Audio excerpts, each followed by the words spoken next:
তুমি যদি কারো ওয়েবসাইট কপি করতে চাও অথবা তুমি কারো ওয়েবসাইটের যে ডিজাইনটা আছে সেটা হালকা পাতলা কপি করে তুমি সেটা তোমার ওয়েবসাইটে অ্যাপ্লাই করতে চাও, তাহলে আমি তোমাকে আজকে এমন একটা এক্সটেনশন দিব, এটা দিয়ে তুমি সেই ওয়েবসাইটের একবারে A to Z যে ডিজাইনটা আছে সেটা দেখতে পারবা। এবং সেই এক্সটেনশন তোমাকে ওই রকম ওয়েবসাইট তৈরি করার জন্য একটা প্রম্পট দিয়ে জেনারেট করে দিবে, সাথে ওইটার ডিজাইনটা আলাদাভাবে জেনারেট করার আরেকটা প্রম্পট দিয়ে দিবে। এবং তুমি এটার যে কোডটা আছে এটাও তুমি তোমার ফাইলে সেভ করে নিতে পারবা। এবং পরবর্তীতে যখন তোমায় এইরকম ওয়েবসাইট তৈরি করবা তখন এআই কে এই ফাইলটা দিয়ে তোমার ওয়েবসাইটের যে এরর গুলো আছে সেগুলো তুমি ফিক্স করে নিতে পারবা এবং তোমার ডিজাইনে অনেক আরো বেশি ইমপ্রুভ করতে পারবা। তো চলো ওই এক্সটেনশনটা কোনটা দেখে নিই একবার। এই যে দেখতে পাচ্ছ এই এক্সটেনশনটা, এটা তোমার একটা ওয়েবসাইটের, এই ওয়েবসাইটটার যে কোডটা দেখতে পাচ্ছ এটা এখানে এই যে তোমার ইয়েটা চলে আসছে প্রম্পট অটোমেটিক, তোমার কোন ব্র্যান্ডের কিভাবে কাজ করে না করে সবগুলো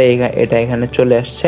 আর উপরে দেখতে পাচ্ছ যে এটা এক্সটেনশনের নাম design.md extractor by type UI, এটা এক্সটেনশনটার নাম, এটা গিটহাব মানে আর কি পাবলিশ করছে। তো এখানে দেখতে পাচ্ছ যে এই প্রম্পটটা তুমি এখান থেকে এই যে এখানে যদি কপি করে সেটা তোমার এখানে তুমি ডাইরেক্টলি ক্লড কোডে চলে যেতে পারবা, অথবা কোডেক্স অথবা কার্সর এই সবগুলাতে এগুলা কানেক্ট করা আছে। তুমি যেটাতে ইচ্ছা সেটাতে গিয়ে এটার জন্য কোড জেনারেট করতে পারবা।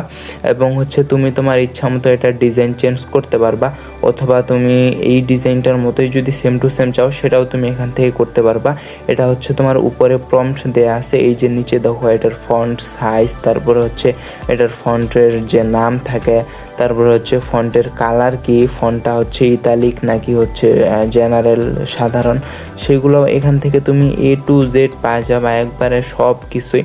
তো যদি তোমার কোনো এরকম ওয়েবসাইট চেনা থাকে যেটা অনেক ভালো, তাহলে তুমি সেই ওয়েবসাইটটাতে গিয়ে এই এক্সটেনশনটা অ্যাড করে তুমি সেটার ডিজাইন কপি করতে পারবা এবং তোমার ওয়েবসাইটে ব্যবহার করতে পারবা। তো যাও, তোমার যদি এইটা কাজের মনে হয় তাহলে ভিডিওটাতে ফলো দিবা এবং লাইক দিবা।